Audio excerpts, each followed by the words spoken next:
Andretti Autosport and Cadillac merged together to join the Formula One World Championship. This is huge news for the sport as they could become Formula One's 11th team. The first time Formula One is going to have 11 teams since 2016.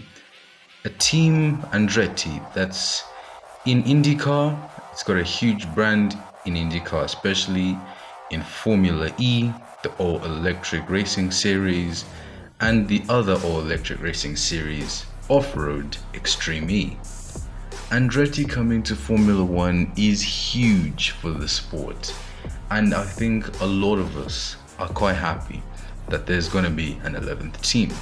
But who's going to be driving for Andretti? That's what we're here today to find out, or well, not find out, but to think about.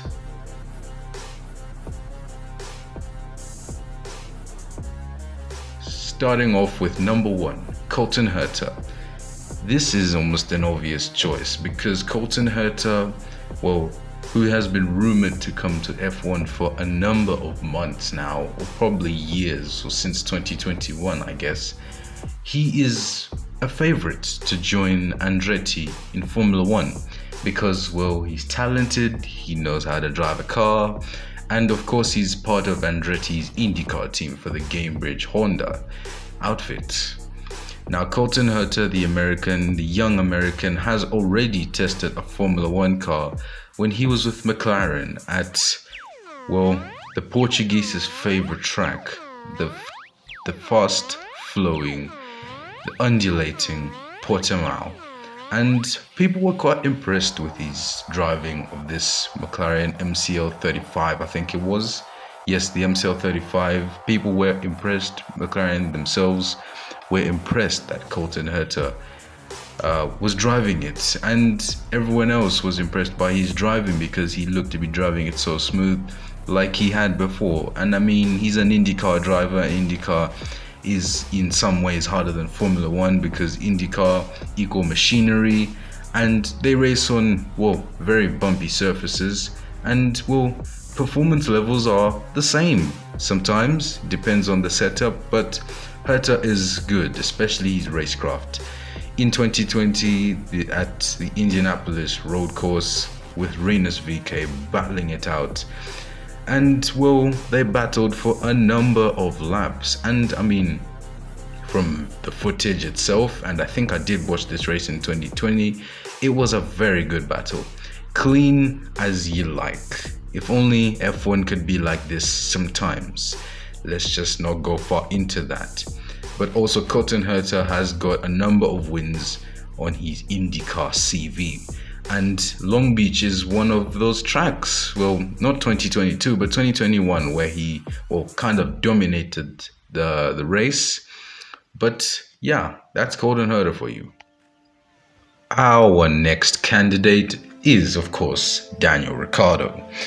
Now, the whole F1 community knows how talented and brave and fast and happy Daniel Ricciardo is when he's got the right piece of machinery. He is usually called the last of the late breakers, and he's produced some of the best overtakes you might ever see in Formula One. Well, some of, but not the best, but he is one of the best overtakers in Formula One, especially during his Red Bull days, and is also a very good guy to go wheel to wheel with, as observed in Malaysia in 2016, fighting with a young teammate, Max Verstappen, just before the Mercedes of Lewis Hamilton blew his engine up. But that wasn't really his fault. But Daniel Ricciardo, we know, is an 8-time Grand Prix winner, and his most recent win being the 2021 Italian Grand Prix, getting McLaren's first one too since the 2010 Canadian Grand Prix, and their first victory since the 2012 Brazilian Grand Prix. Ricciardo is very experienced, and he's not on the 2023 grid, and that's unfortunate for him. But with Andretti coming to Formula One, possibly, this could be a huge chance for the Aussie to return to the sport where he's most good at. 2014 Canada was one of his best drives, being his first Grand Prix win.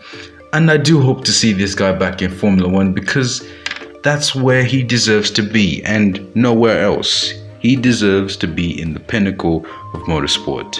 Hope to see him back in the sport. Another driver that's not on the 2023 grid is Mick Schumacher, the son of 7-time Formula One world champion Michael Schumacher.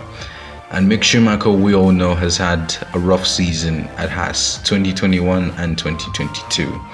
But in 2022, he did improve from the struggles of the time his first season of Formula One arrived.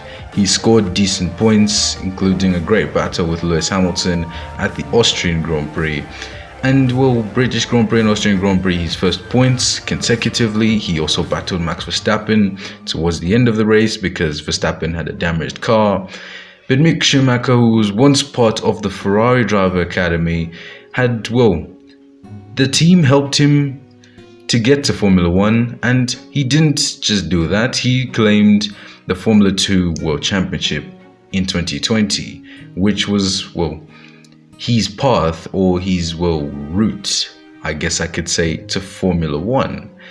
And well, even though he had those massive crashes, Jeddah, Japan, and other races such as Monaco in 2022, I believe Mick Schumacher, in the right piece of machinery and with less mistakes, could do better. If he was in an Alfa Romeo in 2022, he would have scored possibly, just possibly, a top 5 finish, because Valtteri Bottas, I think, did that as well.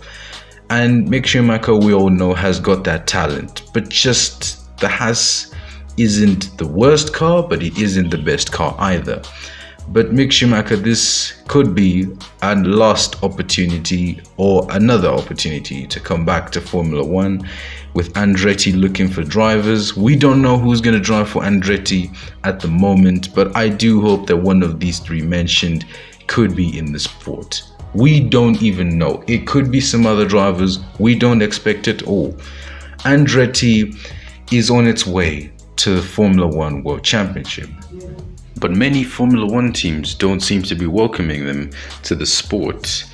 But I think it is a bit of a, well, tragedy, or it's a bit sad that these other teams are not welcoming Andretti, because I think it's great for the sport, and I believe thousands of Formula One fans believe so. Thank you guys so much for watching. Like the video if you enjoyed it, subscribe to the channel if you're new, and well, for me, Octave F1, adios. See you guys next time.